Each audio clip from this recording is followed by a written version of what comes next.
Kevin Winter has been a senior lecturer in the Environmental Geographical Science Department at the UCT, University of Cape Town. Okay, and he is the principal researcher at the Urban Water Management Research Group of the ENGO since 2004, and he's involved in lots of projects about water-sensitive urban areas and design in Cape Town and surrounding areas. So please welcome Professor Kevin Winter.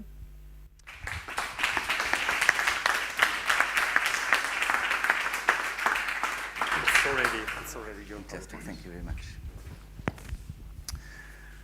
Thank you very much for the introduction. Very nice to be here. We share a number of common aspects of living in a city.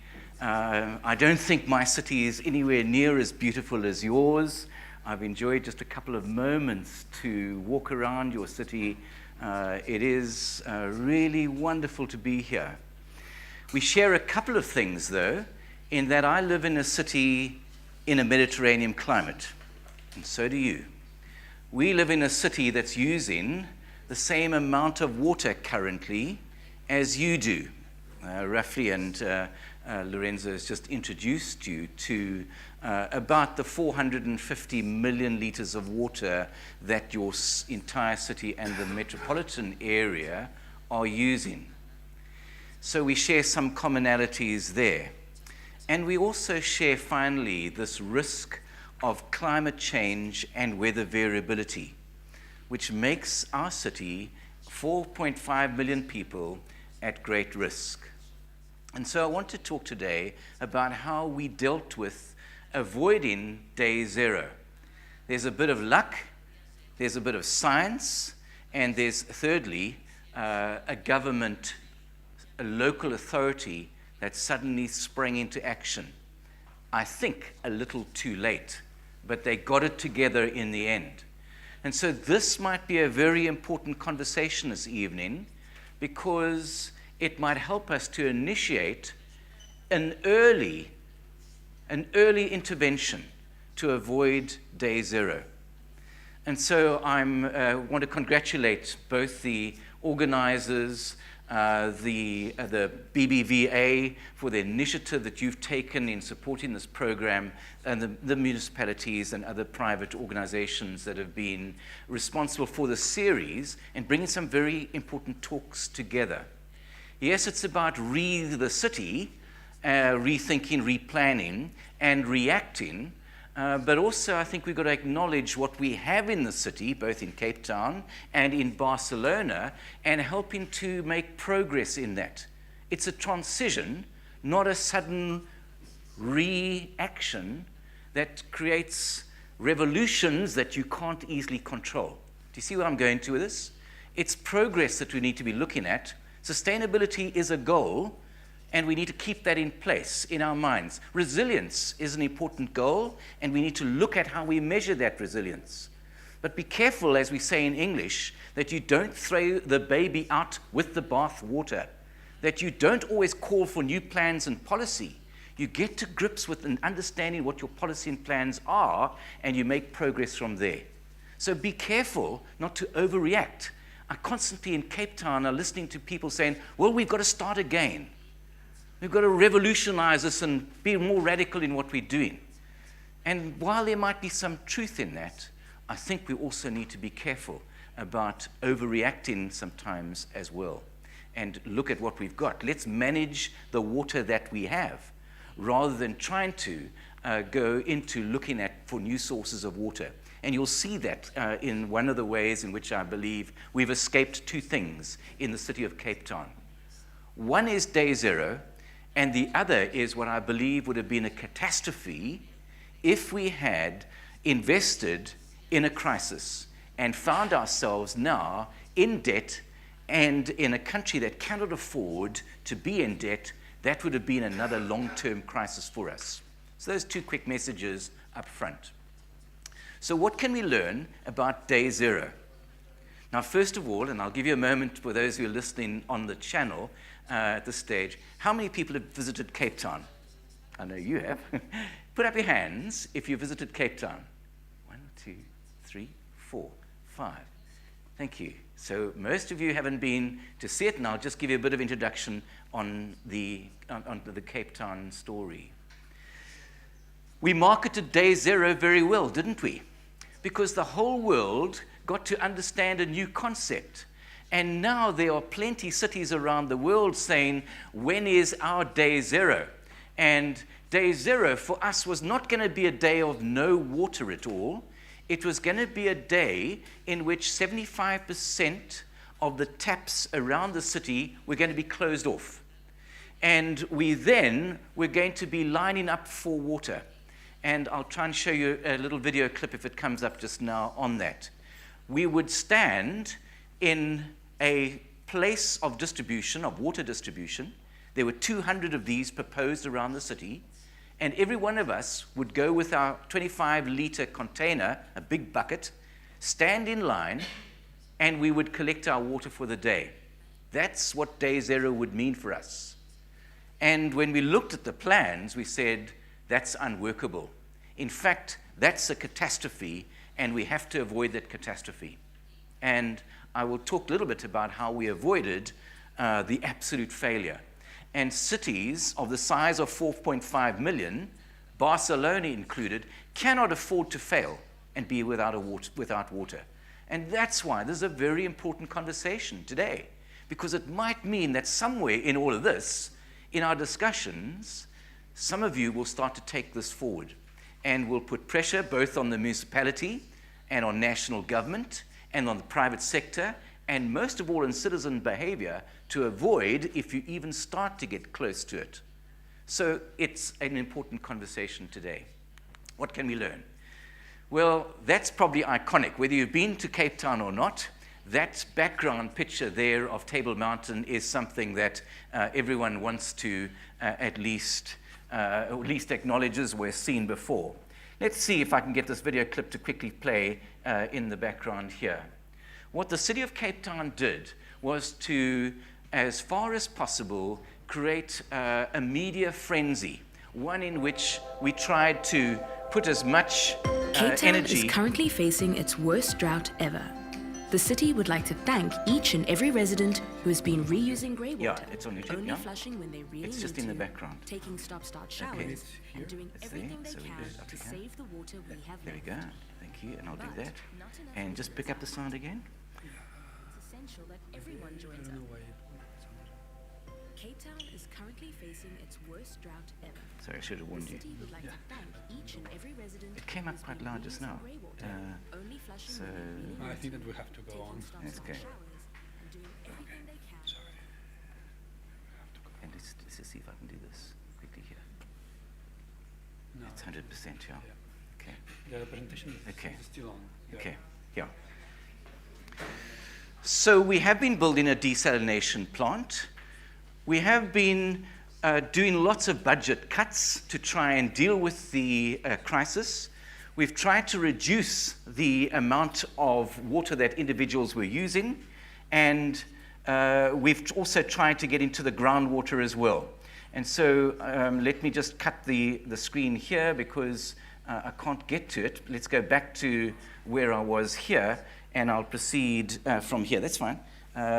Nothing lost in it in terms of a presentation. But we got ourselves in the news for all the wrong reasons.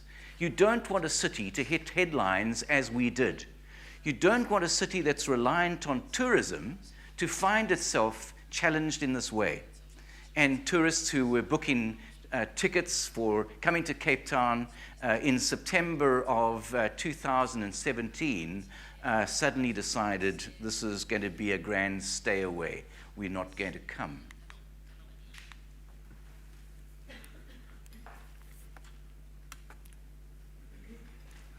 Okay. And that was the headlines in Time magazine. 90 days ahead. This happened on the 15th of January.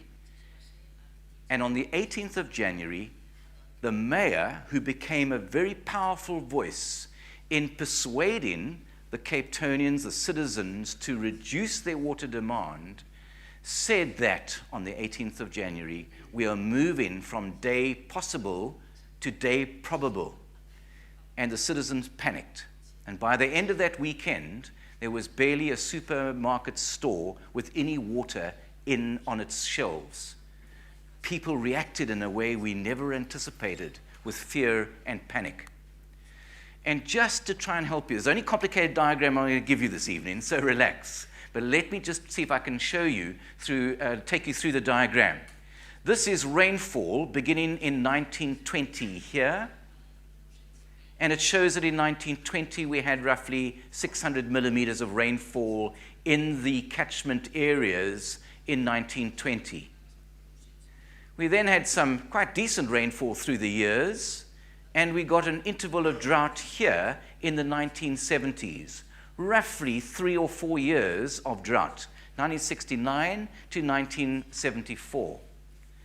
And again, we bounced back to some really good years, and you can see that rainfall or weather variability changes our rainfall pattern, and you start to get these cyclical years.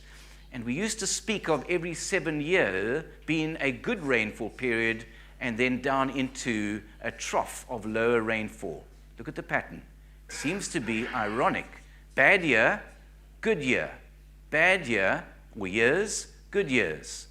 Good years. Bad year. Really good year, 2014, and then suddenly the worst we've ever had on record. 2017, somewhere here, the lowest amount of rainfall we had measured on record. The chances of that happening is a 1 in 300 year chance. For the engineers among you, we don't plan for 1 in 300 year failure. You can't do that.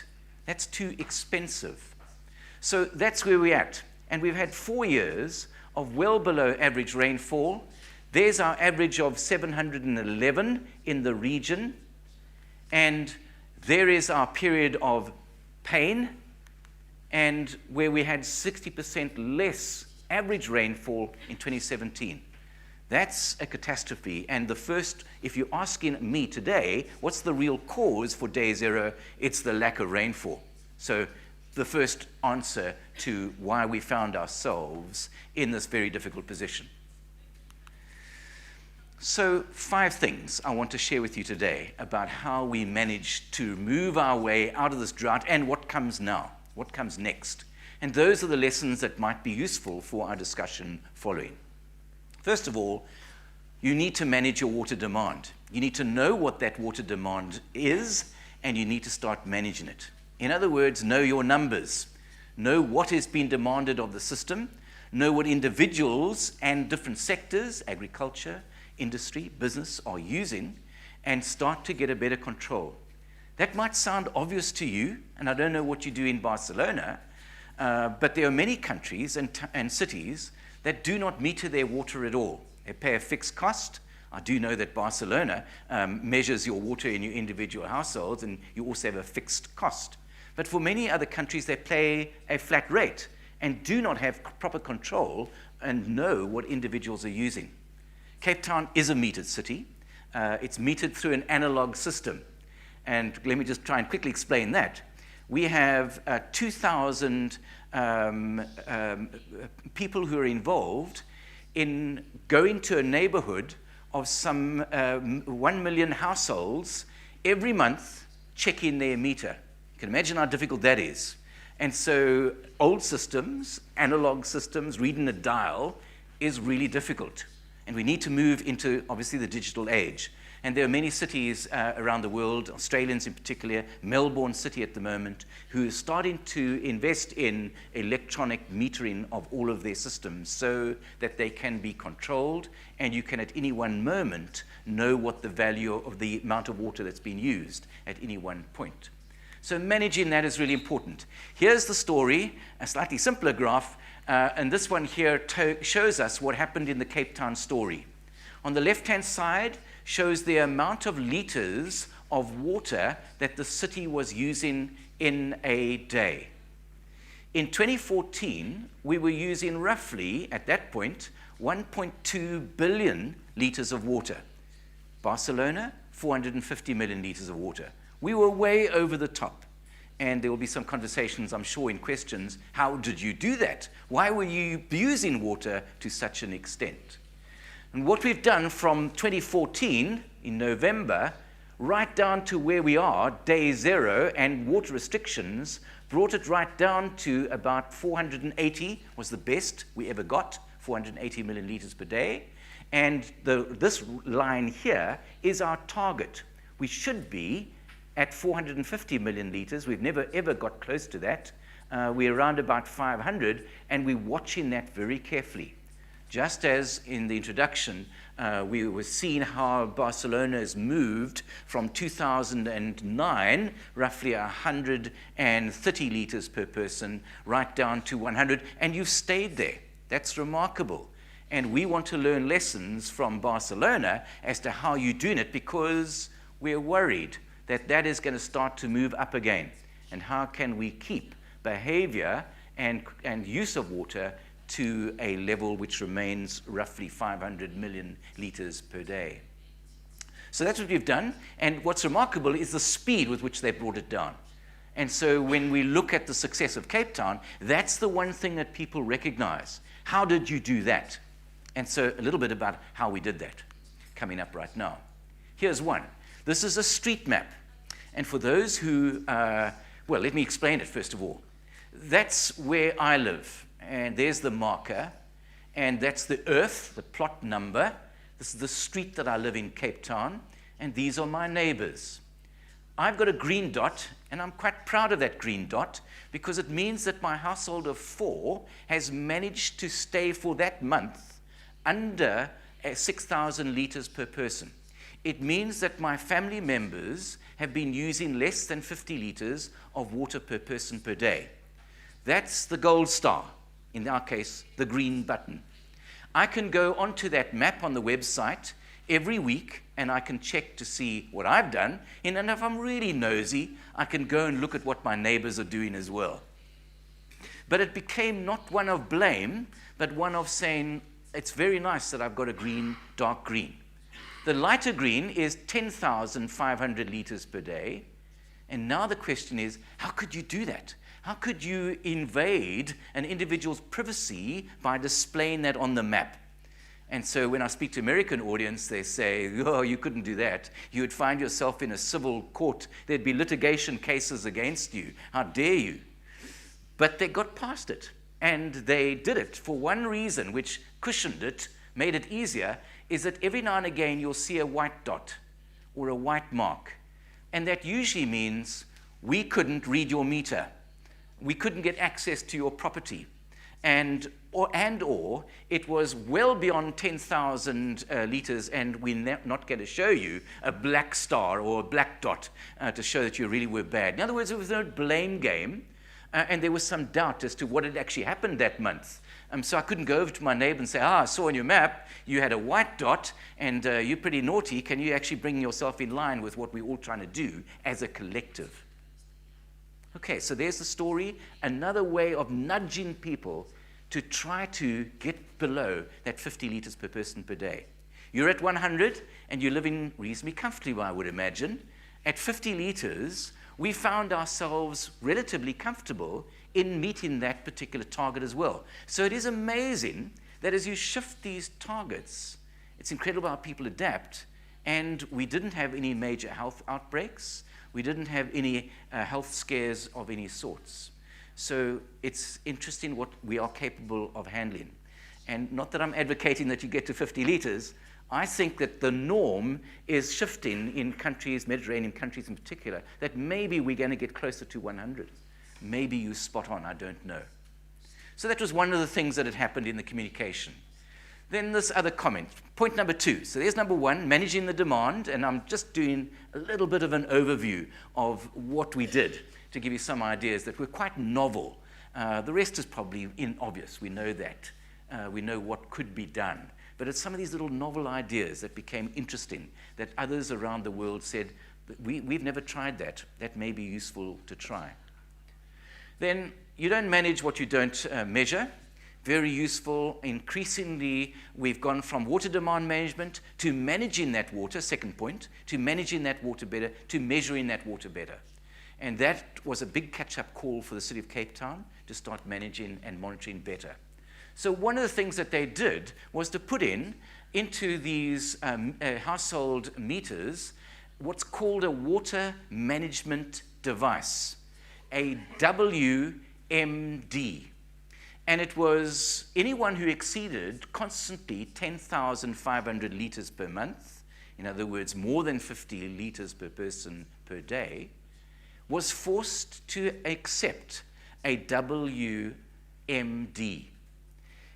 Poor households that also exceeded their water allocation were also forced to accept WMDs.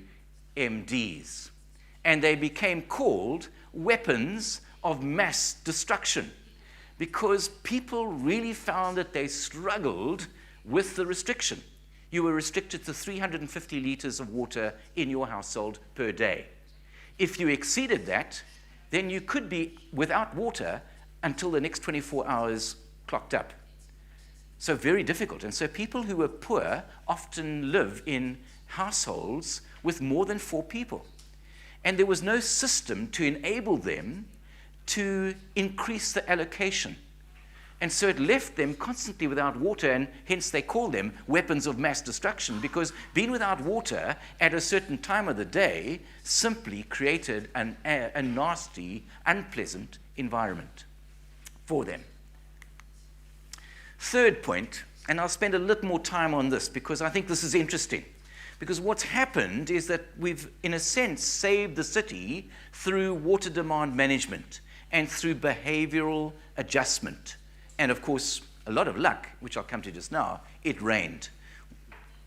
But this is the plan that is moving forward. And let me just say to you the significance of a crisis. Crises create opportunities.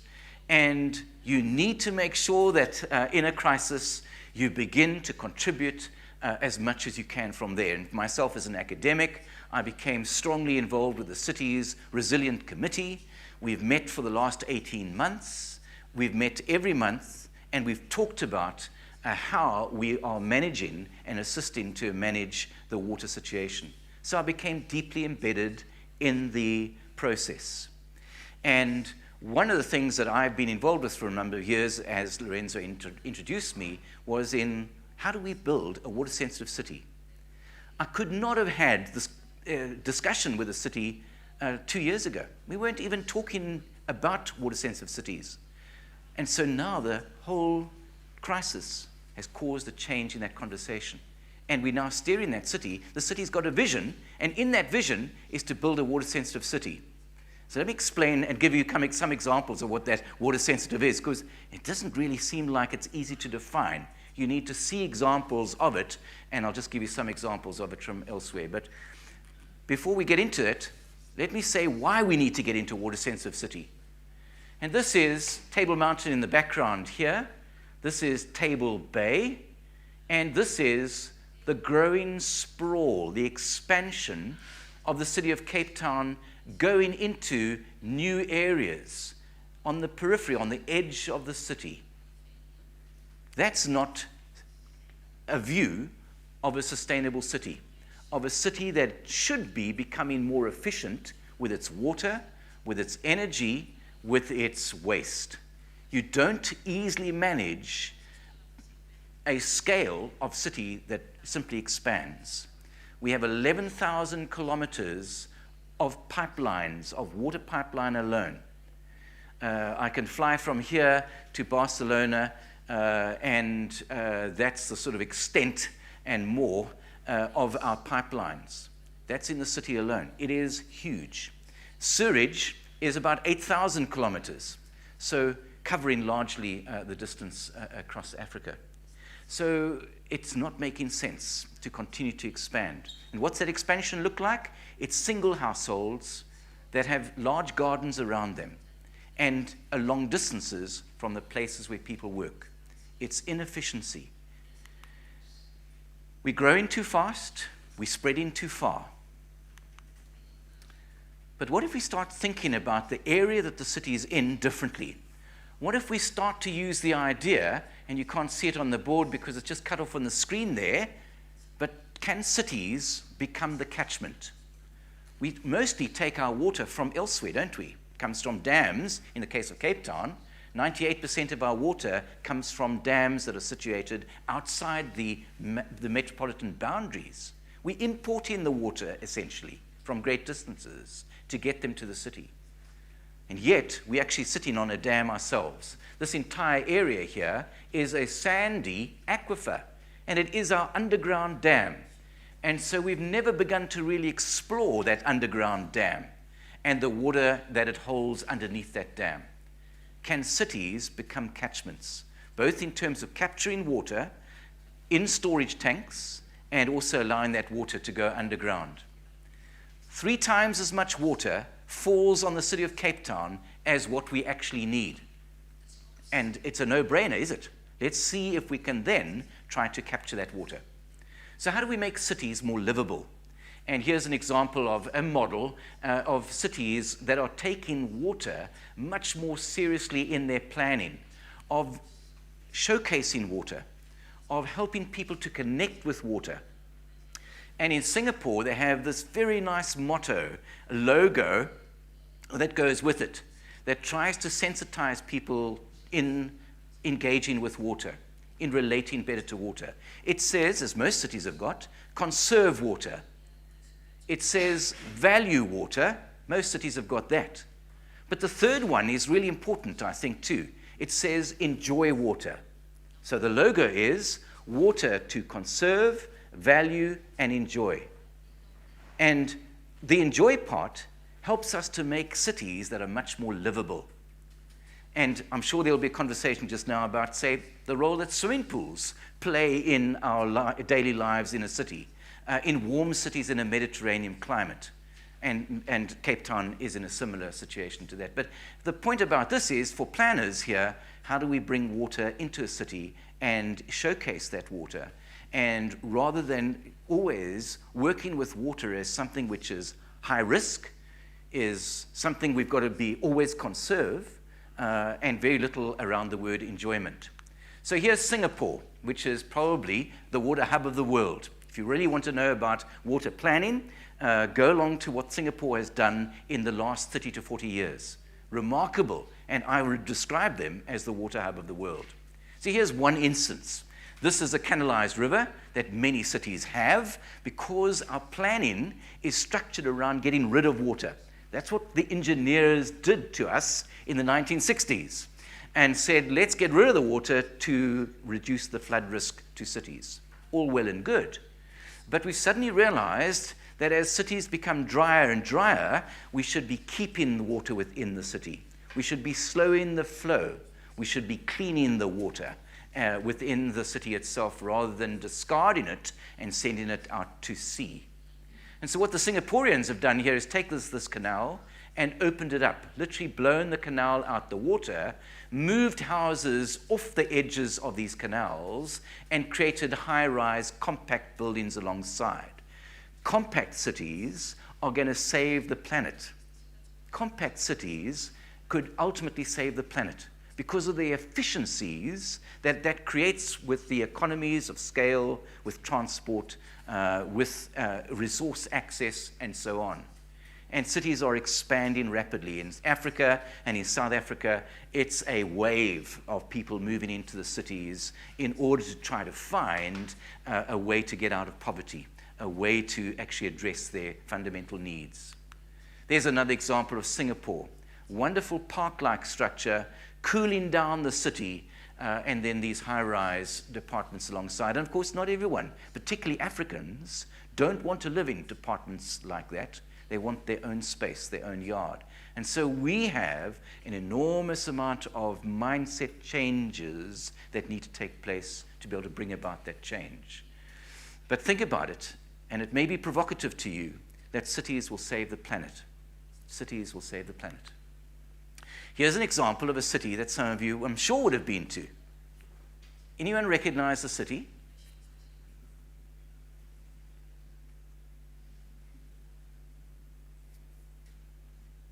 It's Mexico City. I stumbled across it 4 weeks ago by chance. And what it is a green corridor that runs in the middle of the city through a major highway. Cars going that side, cars coming on the other side here.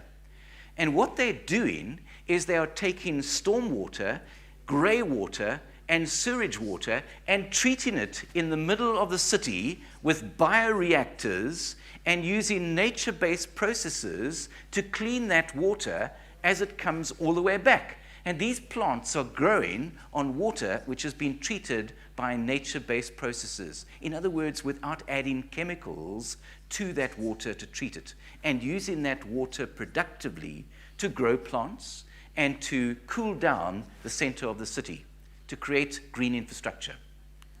And that's a little bit about what it looks like. So water's coming down through these tanks over here.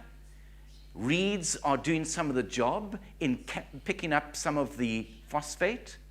That water comes back here into some fish ponds, which adds some protein. I don't know if they were eating that at all, but certainly adds to the cleansing of that water.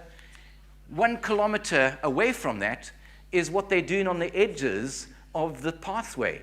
These are low swimming pools, and they put benches in the swimming pool. So you take your shoes off on a warm day, you put your feet in, and it just makes such a difference to the temperature in the city. And we saw lots of people, largely old people, who had time on their hands with their feet in the water. What a clever idea in terms of doing that in that space. I think that's world beater. And I've been to loads of cities. I've never seen something like that before. And of course, what the authorities are worried about is, can we continue to sustain it? It has to be patrolled 24 out of 7, 24 hours, 7 days a week. There's a load of people involved here. The security alone is 90 personnel, 90 people involved here. So it has a cost implication. And so be careful, by the way, if you're going to become a green infrastructure protagonist, one who pushes the idea of green technology, be careful that you know what the implications might be. There's a good example in Mexico City, and one that I think is fascinating, but it also needs to be very carefully monitored from there. So there's CDM, MX. Who's been to Mexico City? Lots of people, I'm sure. You must have all been here, and some Mexican nationals here as well with us from there, called Ecoducto. I think it's a remarkable piece of work that they're doing there. And even if it's experimental, we need to learn from those experiments. We're doing something similar in Cape Town. Here's a canal in a neighborhood, and I want to quickly tell you the story because it's quite a useful one as to how we connect people with nature and with water. The canal over here was absolutely bare, a bit like the one I showed you in Singapore. And what we did as a community-based organization was to allow the reeds to grow onto the top of that canal.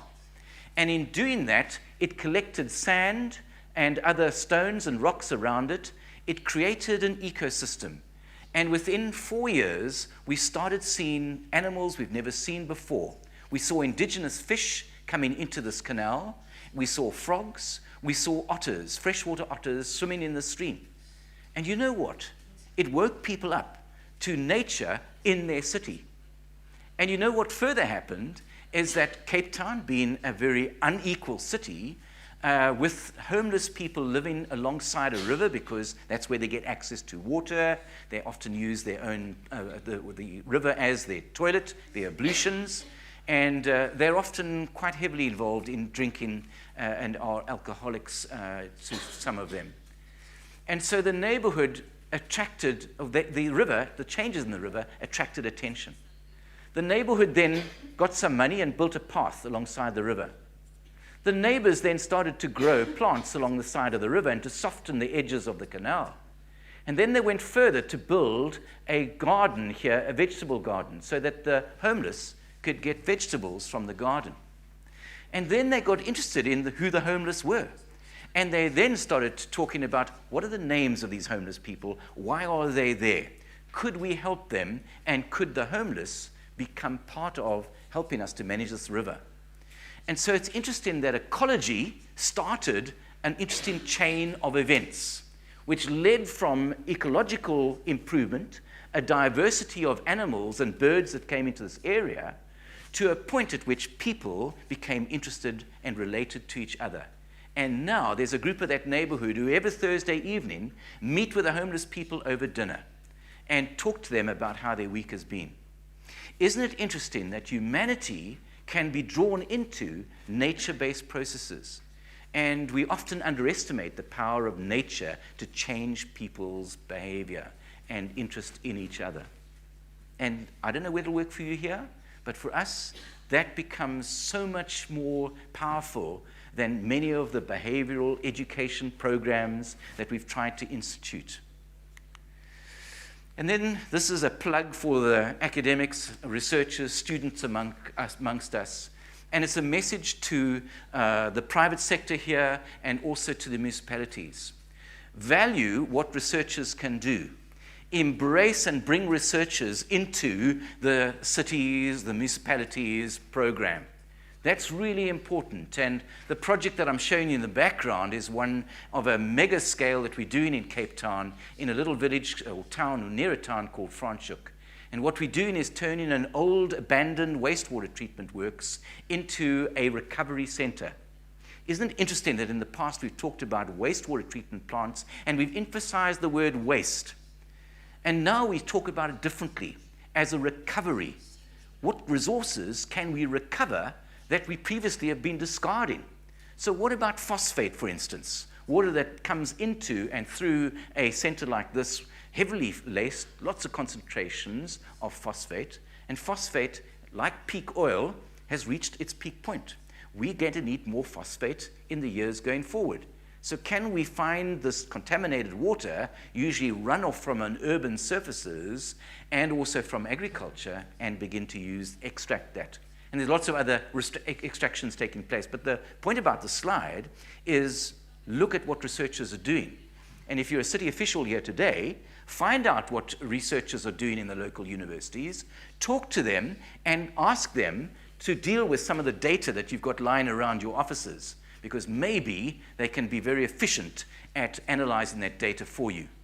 And we have begun an interesting relationship over this crisis with the City of Cape Town officials and ourselves as researchers. And we are meeting with them over breakfast quite regularly now to talk about how we can work together. Again, emphasis of how a crisis turns into an opportunity and how we're starting to work together.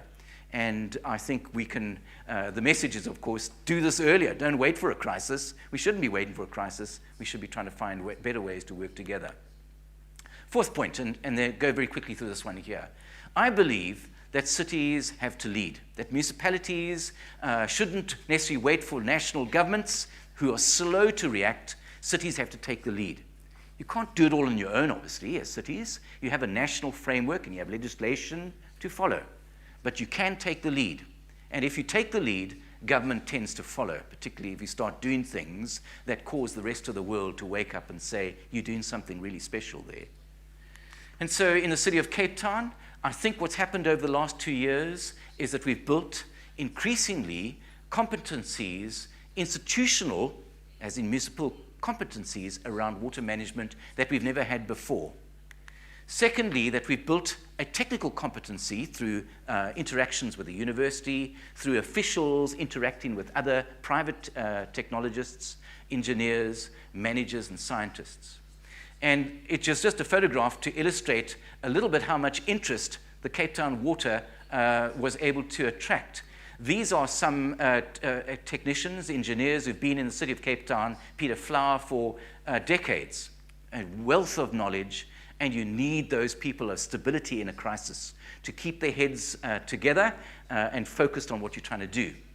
This fellow here, you may recognize him, is Mike Bloomberg from Bloomberg TV, Bloomberg Channel. He flew in, and he wanted to talk to us about how the United Nations climate change can be directed more towards cities. And he's written a wonderful book, Mike Bloomberg's book on cities in climate change. And as you probably know, he was mayor of this New York City for 12 years, for 3 periods. And his book provides us with some great insights into maybe how cities can lead and to the opportunities that New York used. So building technical competencies and strength of that is another way in which I believe the city of Cape Town was able to steer its way out of the crisis. And there's lots of things around that. The other way in which that technical competency was displayed was a website, and that website was available to everyone, obviously, on a weekly basis. Every week, the water use in the city, and the water use in this case, 556 million litres. That's on Monday this week, or the week before, I should say. I don't know where we are in dates at this stage, but that's the latest update in terms of the amount of water that the city is using. 18 months ago, I had no idea what the water was using, how much water the city was using. Now we can get that every day, every week on a Monday at 2 o'clock. This is the amount of water that has changed in the dam levels since the previous week, and this is our current storage capacity towards the end of October, 75%. The rule of thumb for us, by the way, is by the time we get to the end of October, we should have 80% water in our dams. And we should never allow our dams, our main storage, to be less than 30%. So we're about 5% under, which means we can get through 2019 reasonably well, and hopefully it will rain in April again, and we can deal with it from there. But that data is now available for the first time. The model that we were using to steer ourselves out of day zero is presented on the diagram here. There is our pathway since November 2017. This is the actual amount of water that we had in our dams. And there we went, heading for this blue line here called day zero. And we got to a point where we were just below 20% of water left in our dams. So the 30% rule had been broken there. A city of 4.5 million, you don't dare bring them to below 30%, because that risk to health, to productivity, to the economy is at great risk. And we call these zones danger zone, critical zone, and failure zone. And we were in at one stage the danger zone. And that's where we are right now. We got some great rainfall in April and brought us right up to this point right now, and we expect we're going to go down once again into this little pattern, but probably well out of the danger zone. The reason why I'm showing you that slide is because this city was able to show its data. It was able to be increasingly transparent and open about the models that it was using to make its decisions. And that's an important contribution to building trust and to communicating with its citizens. And there are other cities that have done an alternative, who've said, let's keep quiet. Let's just hold out and hopefully it rains. Hopefully we can make a plan. And there are cities in the world that have come very, very close and didn't make a squeak or a sound. And some of them have been very lucky. Last of all, and here's to get to the climate part. For us, it's no longer a question of saying, do you believe in climate change? Is it something that we've got to subscribe to? Do we have to find enthusiasm for climate change? What we've done and seen in the city of Cape Town is that climate change is real. We've observed it, and we've experienced it. So you can call it climate change, or you could call it weather variability. The fact is, we've had very, very low rainfall. And here's the diagram, which gives us a little bit of an understanding of where the models are going to. Briefly, and I'll just circle those things there. There's Cape Town, the bottom of Africa, and this is climate in 2050. This is what the projected climate change is going to look like. Now, obviously, you haven't got a clear scale in front of you, but I can just describe this to you and to say that these models, based on 16 different models from the international, well, in fact, from modeling that has been done in the International Panel for Climate Systems and Climate Change, shows us that we are moving towards a much warmer environment in the Western Cape here, that we're moving into a much drier climate here. And so you can't ignore the signs, and climate change is long-term. That's why we all get a bit confused about subscribing and believing in climate change. It's long-term studies that you have to focus on. Weather variability is different, because that's what we've experienced. Climate change is long-term. Watch the models and watch them more carefully. And they might be slightly wrong, but in general, they're pointing to us in a Mediterranean climate where there's something serious going on. Our weather patterns are changing. And it seems to us, by the way, that the warming of the ocean may well be affecting the upper atmosphere. And that upper atmosphere is causing our cold front systems to disappear southwards. And time again, over the last 2 years, we've watched the cold fronts, what we call mid-latitude cyclones, head their way towards the Western Cape and then disappear. go southwards because of a very powerful high-pressure system that's dominated, that's been the main force moving those cold fronts further southwards. My penultimate slide. It's a warning to us all around the world, and this is a report from the C40 cities on climate change. And I wrote that little text on the top over there because, for me, the report is so depressing. The report has got a title, is a future we don't want. And who wants to write a book, The Future We Don't Want, and expect anybody to read it? But who wants, more importantly, to have their children's children live in a climate that becomes impossible to live in, an unlivable, uninhabitable climate?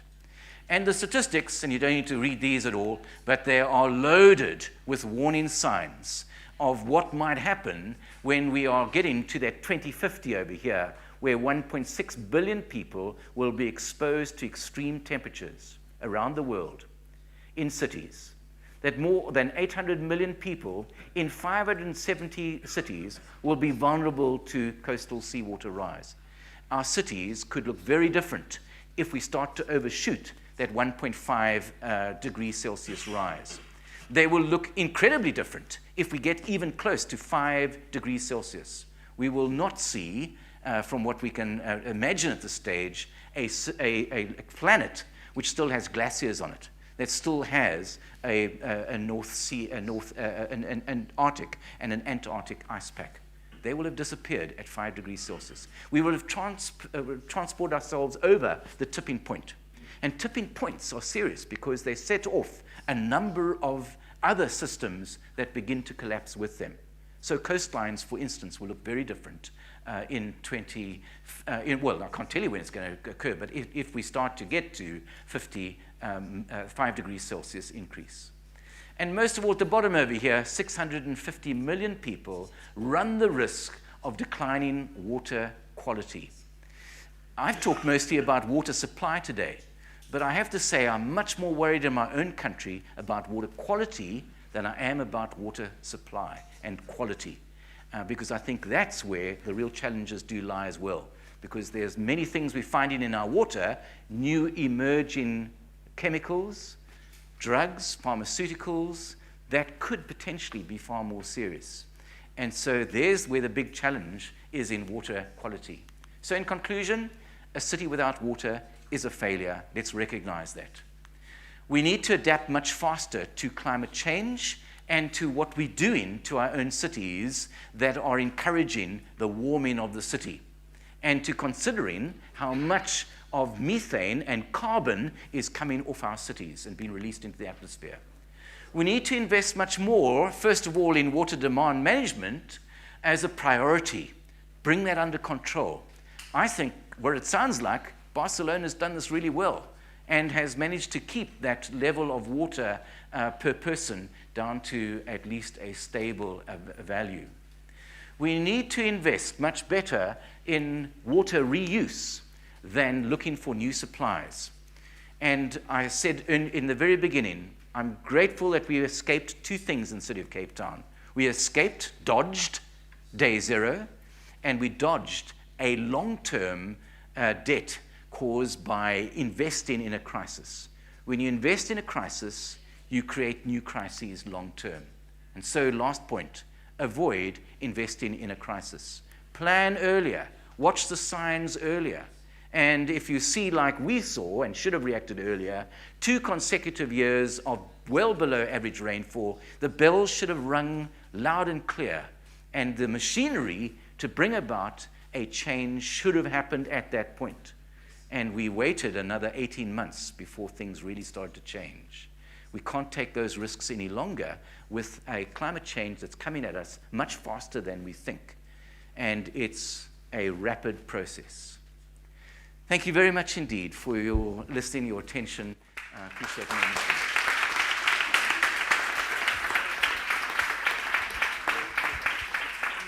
Thank you so much. Thank you, Kevin.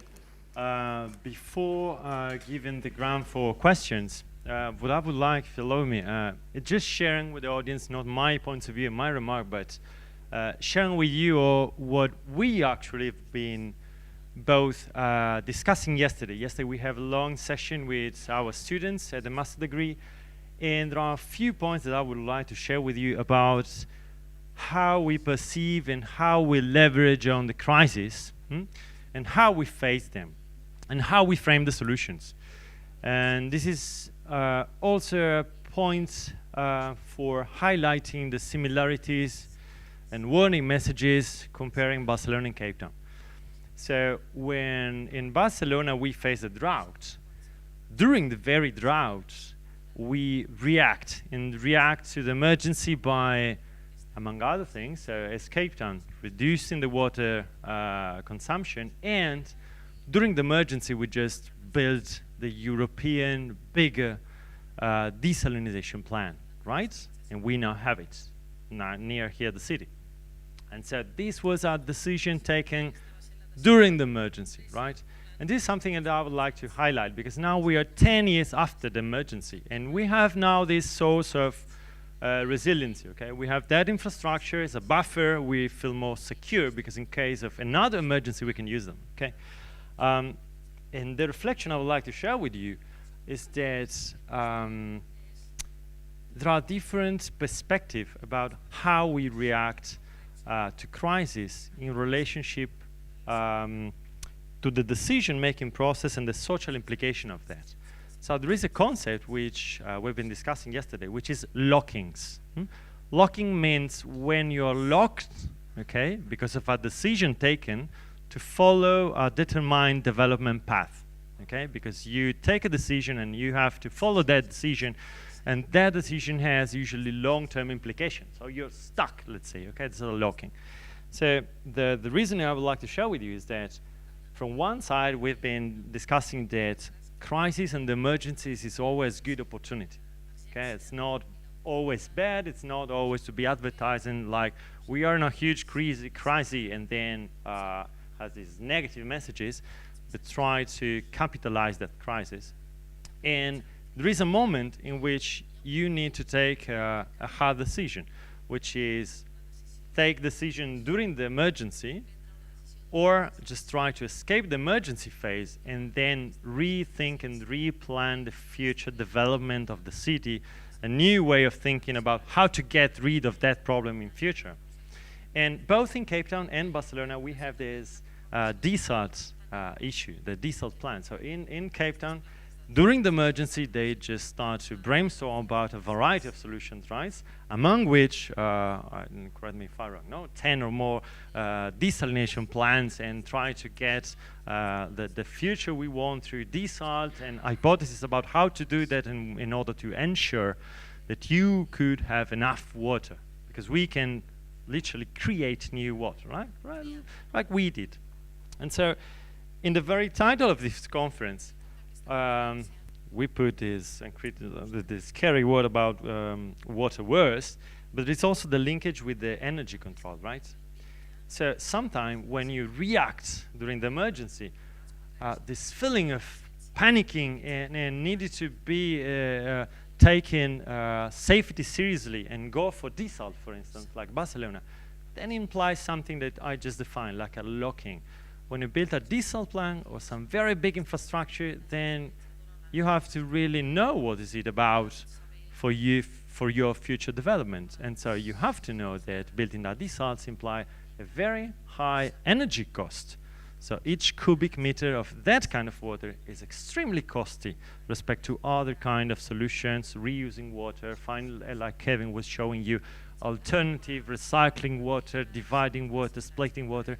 It's a very specific solution, desalt, which represents a lock-in, because then if Cape Town would have chosen to build 10 desalt plants and relied on that and be safe and produce their water, then there is a trade-off between that solution, providing water safety, and the energy issue of how now I should retrofit my whole energy system to be able to maintain that level of water production, because it's highly energy intense, the desalt water production, right? And this, just to wrap up, the decision that you could be taking for the public safety, okay, longer term decision, if taken during the emergency, could lock in your development path And both in Barcelona and Cape Town, if we go for desal, just to make an example and make you think about that, has indeed a variety of social implications. Because here in Barcelona, we mentioned about the access to water, the water tariff. So if I go for that solution, probably I will have to pay much more for the water because it will become more expensive. And in Cape Town would be an issue here too. And you will be locked to the companies and the utilities which had invested huge amounts of €100 million in that kind of big infrastructure. And so this centralized paradigm of framing, creating, and then in the long term managing that kind of solution will lock our cities to that kind of development path. And what Kevin was showing you, I guess it's very significant. Not because African or Asian or Mexican, but because it's a paradigm shift in a way of thinking. So just outside the emergency, which you need to react, and maybe the decision of build a big diesel plant is obvious and the most politically supported. Then there are a range of alternative solutions, software solutions that we need actually to learn how to do them, because of new options, and we don't have maybe the skills. People are not used to that. We have a certain behavior about water, get rid of water, and so it's really a long-term process through which we need to engage with innovation in a different mindset. And you can do that only after the crisis, right? That's why we thought that this example of Cape Town could be useful for us, because now we are 10 years after the crisis, right? We faced the drought in 2009. Then last year, or just this year, before spring, we have started to warm up the desalt again because the rainfall was just decreasing again. And now, fortunately, last week we have lots of rain. But I mean, maybe it's a good time to frame and to brainstorm about the future we want and decide out of the emergency.